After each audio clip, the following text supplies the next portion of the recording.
welcome back to our channel. Today, we're diving into the lives of working-class urban women in ancient Rome. The women who lived in cities like Rome, Pompeii, and Ostia. The second half of the video will go through some comparisons of rural and urban women in Roman times. Before we begin, let's clear up some misconceptions. Working-class Roman women were not idle. They were not powerless victims all the time. And they certainly weren't living the glamorous lives you see elite women enjoying in historical dramas. So what were they? They were workers, they were survivors, and they were absolutely central to the Roman economy and family structure. These women kept the cities running, yet their stories were rarely recorded by elite historians. Today, we're changing that. Let's get into it. What they did and why. First, let's talk about work, because for most urban working-class women, work wasn't optional. They worked out of economic necessity, not choice. And we're not talking about occasional labor. Many of these women worked every single day, with no formal rest days except during religious festivals. So, what jobs did they do? The most common included street vendors, bakers, textile workers, cleaners, and domestic servants. You'd find women selling food from street stalls or doorways, hawking bread, vegetables, or prepared meals to passers-by. Textile work, spinning and weaving, was particularly common because it could be done at home while keeping an eye on children. But not all work could be done from home. Some women labored in fulanaiki, or laundries, which was back-breaking work. They dealt with harsh chemicals and even human urine, which was used as a detergent. Others worked in bakeries, grinding grain by hand, and shaping loaves of bread. Many found employment in taverns and inns, serving food and drink to travelers and locals alike. Some women became midwives, though this wasn't a formally trained profession. They learned through experience and word of mouth. Despite having no political rights, market women handled cash transactions daily, managing money and negotiating prices. But here's the reality. Street vending wasn't easy. These women faced theft, harassment from passers-by, and fines from authorities. They often rose before dawn to prepare their goods, then spent long hours on their feet or carrying heavy loads through crowded streets. And here's something important to understand. Working women frequently labored alongside enslaved people. Enslaved women did the hardest, most dangerous, and least protected work, but free women and enslaved women often worked side by side in the same shops and markets. Some women ran small family businesses with their husbands or relatives, but widows were more likely to operate shops independently, often because they had no other choice. Few. Working women could afford to stop working during pregnancy. They breastfed while working, and their children often became helpers in the stalls or shops from a young age. The financial reality was harsh. Wages for women were consistently lower than men's for similar work. Women had little legal protection against exploitation by employers, and social mobility was virtually non-existent. Survival depended on constant labor, day after day. Now, let's talk about where these women lived, because housing tells us a lot about their daily struggles. Most working-class families lived in insulae, crowded, multi-story apartment buildings. Here's the catch. The lower floors were more expensive and safer, so poor families lived higher up, often crammed into a single room. Fire was a constant danger. Cooking happened over small braziers, and lighting came from oil lamps, both open flames in wooden buildings packed with people. Water didn't come from a tap. Women had to carry it from public fountains, sometimes multiple times a day. Toilets were either shared with neighbors or located in public latrines. Privacy? Forget it. Walls were thin and neighbors could hear everything. Rent consumed a massive portion of household income, and eviction was a real threat if payments were missed. Inside these cramped spaces, women were responsible for maintaining order despite having almost nothing to work with. Furniture was minimal, maybe some mats, stools, and storage chests. Bedding might be straw or cloth stuffed with rags. Many families couldn't afford to cook at home regularly and relied on street food instead. Sanitation was poor, contributing to frequent illness. Women cleaned living spaces without running water, dealing with rat and insect infestations. In summer, the upper floors were stifling. In winter, heating was limited and inefficient. Despite all this instability, the fires, the evictions, the overcrowding, women managed their households and kept their families alive. Let's move to family life, because this is where the personal and economic pressures intersected. Urban working women typically married young. These marriages were usually arranged for economic stability, not romance. Love was a luxury poor families couldn't afford. Once married, women were expected to produce children quickly, and pregnancy didn't exempt them from work. Childbirth was incredibly dangerous, especially for poor women who lacked access to good medical care. Many women experienced multiple pregnancies, but infant mortality was devastatingly high. Those who survived often returned to work within days of giving birth, out of sheer necessity. Childcare was shared, with older children, neighbors, or anyone available. Women taught their daughters domestic and work skills from an early age, while sons were often sent off as apprentices to learn trades. Legally, fathers held authority over the household, but mothers handled the day-to-day decisions that kept families fed and functioning. The death of a husband could push a family into extreme poverty, though widows sometimes gained more legal independence as a result. Remarriage was common, often essential for survival. Here's something we need to acknowledge. Domestic violence was socially tolerated, and women had limited legal recourse against abusive husbands.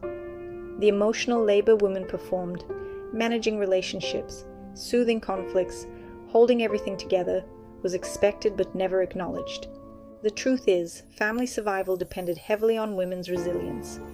Unlike elite women who lived secluded lives, urban working-class women were highly visible in public spaces every day.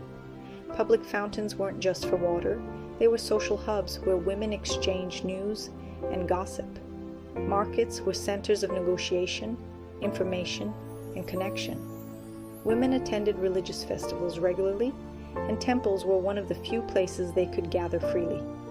Religious roles offered status and respect that were unavailable elsewhere.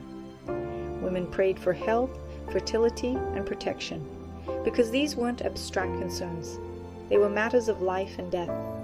Festivals offered rare access to free food and entertainment, a welcome break from the grind. Some women visited bathhouses, though facilities for poor women were basic and often segregated by time or location. Navigating city streets meant dealing with carts, animals, crowds, and harassment. Street harassment was common and went largely unpunished. Clothing marked social class immediately. Working women wore simple wool tunics, basic sandals, and little to no jewelry. Hairstyles were practical, not elaborate. Public reputation mattered enormously. Accusations of immorality could destroy a woman's livelihood. Respectability was judged more harshly and held to different standards for poor women than for the elite. Finally, let's talk about legal status, because there was often a gap between what the law said and what women actually experienced. Free urban women were technically Roman citizens, but they were politically powerless. They couldn't vote, they couldn't hold office. Most were legally under male guardianship, a father, husband, or male relative. Yet despite these restrictions, some women controlled money and made economic decisions. Contracts were often made through male relatives, but the women were the ones doing the actual work. Enslaved women had it worse. They had no legal identity at all and were vulnerable to sexual exploitation and violence with no recourse. Roman law favored male household authority across the board. Women could be punished more harshly for moral offenses than men. Poverty erased many of the legal protections that wealthier women might enjoy. Urban life offered more freedom than rural life, more opportunities, more anonymity, but also more danger. Here's what it comes down to. Working-class women kept Roman cities functioning. Rome depended on their labor, their endurance, their ability to survive impossible conditions. Yet their lives were rarely recorded in elite texts. The historians, the poets, the playwrights, they wrote about emperors and senators, not the woman selling bread at dawn or the midwife delivering babies in a cramped insula. But without these women, Roman urban society would have collapsed. Rural versus urban working class women. Urban women had more diverse job opportunities, including vendors, bakers, and laundresses, while rural women's work centered almost exclusively on agriculture and household production. Rural women worked seasonally with intense periods during planting and harvest, whereas urban women worked year-round with consistent daily demands. Urban women handled cash regularly in markets and shops, while rural women rarely used money, living primarily in a barter economy. Rural women performed heavy agricultural labor, like harvesting grain and picking olives, while urban women's physical labor was more varied, but often confined to smaller spaces. Urban women could specialize in single trades like weaving or baking, whereas rural women needed to master multiple skills for self-sufficiency. Rural women worked outdoors in fields and vineyards exposed to weather, while urban women often worked indoors in workshops or from their homes. Urban women faced daily market competition and price fluctuations, while rural women's work was tied to predictable agricultural cycles. Rural women produced goods primarily for household consumption, whereas urban women produced for sale and profit. Urban widows could independently run shops or businesses, while rural widows typically needed male relatives to manage land holdings. Rural women's work patterns followed daylight and seasons, while urban women used oil lamps to extend working hours beyond sunset. Urban women lived in crowded insular apartments, while rural women typically lived in single-family farmhouses with more space. Rural women had direct access to water from wells or streams, whereas urban women carried water daily from public fountains. Urban housing meant shared walls and minimal privacy, while rural homes were more isolated with greater domestic privacy. Rural women faced risks from wild animals and bandits, while urban women dealt with fire hazards and building collapses. Urban women paid regular rent to landlords, whereas rural women's housing was tied to land they worked, often as tenant farmers. Rural women had access to private outdoor spaces for animals and gardens, while urban women had no personal outdoor areas. Urban women relied heavily on purchased street food due to limited cooking facilities, whereas rural women prepared all meals from homegrown ingredients. Rural women had more storage space for food preservation, while urban women bought food daily or in small quantities. Urban women faced eviction if they couldn't pay rent, while rural women's housing stability depended on maintaining good relations with landowners. Rural women dealt with agricultural pests and crop failures, while urban women battled rats, insects, and disease in dense housing. Urban women interacted daily with diverse strangers in markets and streets, while rural women knew most people in their small communities. Rural women's social lives centered on extended family and neighbors, whereas urban women built networks among workers, vendors, and customers. Urban women had access to bathhouses, theaters, and festivals regularly, while rural women rarely experienced public entertainment. Rural women traveled infrequently, mainly to nearby villages, whereas urban women navigated crowded city streets daily. Urban women faced more street harassment from strangers, while rural women dealt with unwanted attention from familiar community members. Rural women's reputations were controlled by tight-knit communities, where everyone knew everyone, while urban women had more anonymity. Urban women could access multiple temples and religious communities, whereas rural women had limited religious facilities nearby. Rural women participated in agricultural festivals tied to planting and harvest, while urban women celebrated more varied religious and civic occasions. Urban women wore clothing that immediately signaled their social class, while rural women's clothing was more uniformly practical and simple. Rural women's social status was tied to land holdings and harvests, whereas urban women's status came from business success or family connections. Urban women often married within their trade or neighborhood networks, while rural women married within agricultural communities, often to consolidate land. Rural women had higher fertility rates due to need for agricultural labor, whereas urban women had slightly smaller families due to economic constraints. Urban women had access to more midwives and medical practitioners, while rural women relied on local wise women with limited training. Rural children worked in fields from a young age, whereas urban children helped in shops or were apprenticed to trades earlier. Urban women could send children to small local schools or tutors, while rural children rarely received any formal education. Rural women's childcare was integrated with agricultural work in fields, while urban women juggled childcare with market stalls or workshop duties. Urban families were more likely to be nuclear units, whereas rural households often included extended family working the same land. Rural women's marriage prospects depended heavily on dowries of land or livestock, while urban women might bring cash, goods, or business skills. Urban women experience higher infant mortality due to disease in crowded conditions, though rural women face risks from limited medical access. Rural women relied on multi-generational knowledge passed down for childcare, while urban women learned from diverse neighbors and workers. Urban women had marginally more access to legal proceedings and courts, while rural women rarely saw legal officials.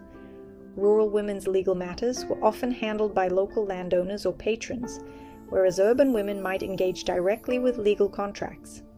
Urban women had slightly more economic independence, despite legal restrictions, while rural women's lives were more directly controlled by male landowners.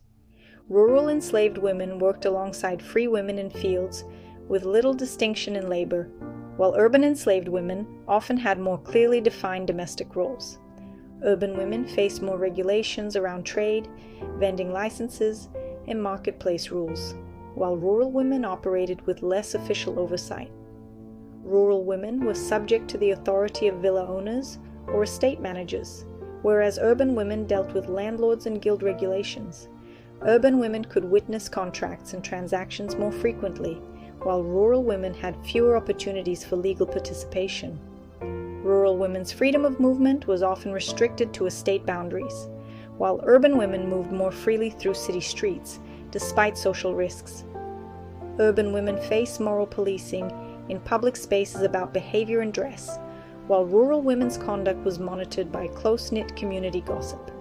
Rural women had fewer pathways to legal manumission if enslaved, whereas urban enslaved women had more opportunities to earn freedom through skilled work or peculium savings. So the next time you think about ancient Rome, don't just picture marble columns and togas. Picture the women grinding grain before sunrise. Picture the mother breastfeeding while managing a market stall. Picture the widow running a shop alone because she has no other choice. Those women were the backbone of Rome. Thanks for watching. If you found this video interesting, hit that like button and subscribe for more deep dives into the real lives behind ancient history.